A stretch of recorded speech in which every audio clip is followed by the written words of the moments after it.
Kelompok militan Palestina Hamas masih pada pendiriannya untuk mengubah isi proposal gencatan senjata yang diusulkan oleh AS. Hamas sendiri sama sekali tidak menolak usulan gencatan senjata dari utusan AS untuk Timur Tengah Steve Witkoff. Hanya saja, Hamas ngotot ingin mengutak-atik proposal itu dengan sejumlah syarat dan ketentuan. Apa alasan Hamas ingin mengubah isi proposal tersebut? Dan apa saja poin utama yang diusulkan Hamas untuk perjanjian gencatan senjata? Simak selengkapnya dalam video berikut.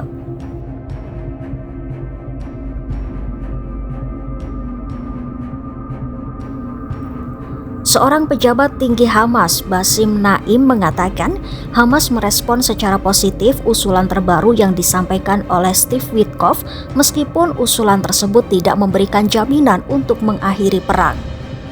Hamas juga menyebut usulan gencatan senjata terbaru yang disampaikan kepada mereka oleh Steve Witkoff berbeda dari usulan yang telah mereka sepakati seminggu sebelumnya.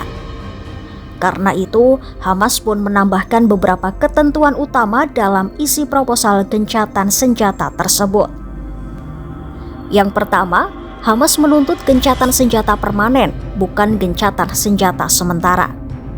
Pasalnya, Hamas khawatir jika hanya gencatan senjata sementara, Israel bisa saja secara sepihak memulai kembali permusuhan seperti yang telah mereka lakukan pada Maret 2025. Yang kedua, Hamas menyerukan penarikan penuh pasukan Israel dari jalur Gaza dan dimulainya kembali bantuan serta asistensi ke wilayah kantung Gaza yang terkepung. Yang ketiga, Hamas juga memasukkan kembali ketentuan dari perjanjian 25 Mei yang telah ditarik Israel. Ketentuan tersebut akan memungkinkan Hamas menyerahkan pemerintahan Gaza kepada komite teknokratik yang independen. Selain itu, Hamas menuntut agar penduduk Gaza diizinkan melakukan perjalanan tanpa batasan melalui penyeberangan Rafah dan pergerakan barang bantuan dilanjutkan. Hamas juga menyerukan pemulihan infrastruktur Gaza, termasuk listrik, air, dan sanitasi, mencari izin untuk bahan bangunan yang dibutuhkan untuk memperbaiki rumah sakit, pusat kesehatan, sekolah, dan toko roti di seluruh jalur tersebut. Dalam proposal gencatan senjata itu, Witkoff mengusulkan jeda permusuhan selama 60 hari. Setelah itu, Israel dan Hamas akan bekerja sama untuk mencari kesepakatan guna memperpanjang jeda tersebut. Namun, terakhir kali hal itu terjadi, Israel justru secara sepihak memutuskan untuk menghentikan bantuan ke Gaza dan mulai mengebomnya.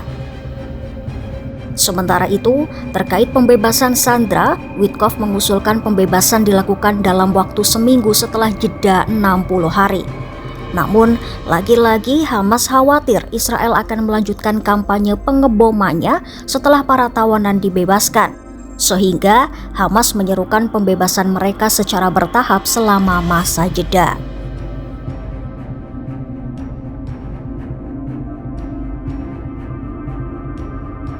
Lantas, bagaimana reaksi AS dan Israel terkait tuntutan dan syarat dari Hamas?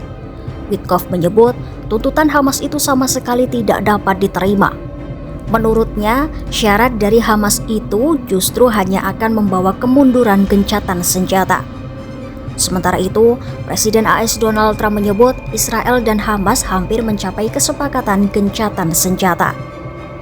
Israel sendiri mengeklaim para pejabatnya menyetujui usulan AS untuk gencatan senjata 60 hari. Sekretaris Pers Gedung Putih Caroline Leavitt mengatakan Israel mendukung proposal baru tersebut. Di lain sisi, Perdana Menteri Israel Benjamin Netanyahu mengkritik tuntutan Hamas dan menyalahkan Hamas karena tidak mau menerima proposal tersebut. Israel bahkan menuntut pelucutan senjata lengkap kelompok Hamas dan pembubarannya sebagai kekuatan militer dan pemerintahan beserta pemulangan seluruh 58 sandera yang tersisa.